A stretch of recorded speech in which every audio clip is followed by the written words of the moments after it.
ఎట్లా క్రియేట్ చేస్తాం platelet rich plasma అంటే మీ ఓన్ బ్లడ్ డ్రా చేస్తారు. అండ్ ఇంకోటి ఒక ఇన్స్ట్రుమెంట్ ఉంటుంది సెంట్రిఫ్యూజ్ అని. ఆ సెంట్రిఫ్యూజ్లో పెట్టి అది ఫాస్ట్గా తిప్పుతుంది. గ్రోత్ ఫ్యాక్టర్ ఒక సెల్ మీద పనిచేస్తే దాన్ని వేరే రకంగా స్టిమ్యులేట్ చేసి వేరే సెల్కి కన్వర్ట్ చేయగలదు. ఒక సైడ్ ఎఫెక్ట్స్ వచ్చేది, అలర్జిక్ రియాక్షన్స్ వచ్చేది, ఇవన్నీ చాలా తక్కువ ఉంటుంది. సో మనం ఈ వీడియోలో పిఆర్పి గురించి మాట్లాడదాం. సో పిఆర్పి ఫుల్ ఫామ్ ఏంది అంటే ప్లేట్లెట్ రిచ్ ప్లాస్మా అంటారు. ప్లాస్మా అనేది ఏంది అంటే బ్లడ్లో మనకి సెల్స్ ఉంటాయి, ఒకటి మన ఆర్బీసీ, డబ్ల్యూబీసీ, ప్లేట్లెట్స్ ఇటువంటి. సో ఆ సెల్యులర్ ఎలిమెంట్స్ ఉంటే ఇంకోటి లిక్విడ్ ఎలిమెంట్ ఉంటుంది. That liquid element is called the plasma అండి. సో ఈ ప్లాస్మాని ఏం చేస్తాము అంటే మనకి ఎట్లా క్రియేట్ చేస్తాం ప్లేట్లెట్ రిచ్ ప్లాస్మా అంటే మీ ఓన్ బ్లడ్ డ్రా చేస్తారు. అండ్ ఇంకోటి ఒక ఇన్స్ట్రుమెంట్ ఉంటుంది సెంట్రిఫ్యూజ్ అని. ఆ సెంట్రిఫ్యూజ్లో పెట్టి అది ఫాస్ట్గా తిప్పుతుంది. మనకి if you can see the centrifuge మనకి ఫోటోలో. సో ఆ మూమెంట్తో ఏమైతే అంటే బ్లడ్లో ఉన్న కాంపోనెంట్ సపరేట్ అవుతాయి. సో దాంట్లో మనకు ప్లాస్మా అండ్ సెల్స్ సపరేట్ అవుతాయి.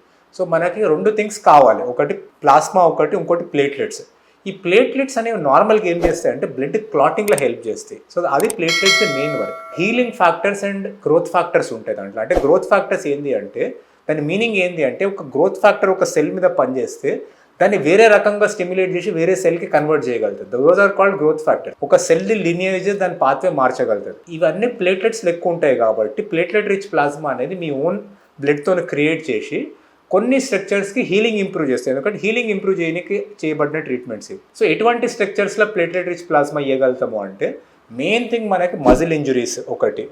Next thing tendon injuries. Tendons అంటే మనకి మజిల్ని బోన్ కనెక్ట్ చేసేవి కొన్ని ఉంటాయి మనకి. ఎస్పెషలీ మన టెన్నిస్ ఎల్బో ఇంజురీ, మన మోకాల టెండినైటిస్ ఉంటే ఇటువంటి టెండన్ ఇంజురీస్, లిగమెంట్ ఇంజురీస్. ఇవి కాకుండా మనకి కార్టిలేజ్ జరిగిపోతుంటాయి ఆస్టియో ఆర్థరైటిస్లో కానీ, అంటే ఫోకల్ కార్టిలేజ్ ఇంజురీస్. అంటే కొంతమంది అథ్లీట్స్లో కొన్ని చోట్ల ఒకటే కార్టిలేజ్ లీజన్ ఉంటుంది. అటువంటివి ఇంప్రూవ్ చేయడానికి డైరెక్ట్ జాయింట్లోకి ఇవ్వగలుగుతారు.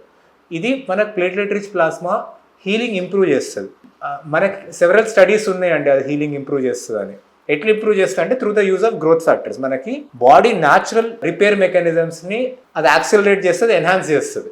దీనికి అడ్వాంటేజెస్ ఏంటి అంటే బికాజ్ మీ ఓన్ బ్లడ్ తీసుకుంటున్నారు కాబట్టి ఒక సైడ్ ఎఫెక్ట్స్ వచ్చేది, అలర్జిక్ రియాక్షన్స్ వచ్చేది, ఇవన్నీ చాలా తక్కువ ఉంటుంది ఫస్ట్ థింగ్. సెకండ్ థింగ్ ఏంటి అంటే మనకి టాలరబిలిటీ కూడా క్వైట్ హై.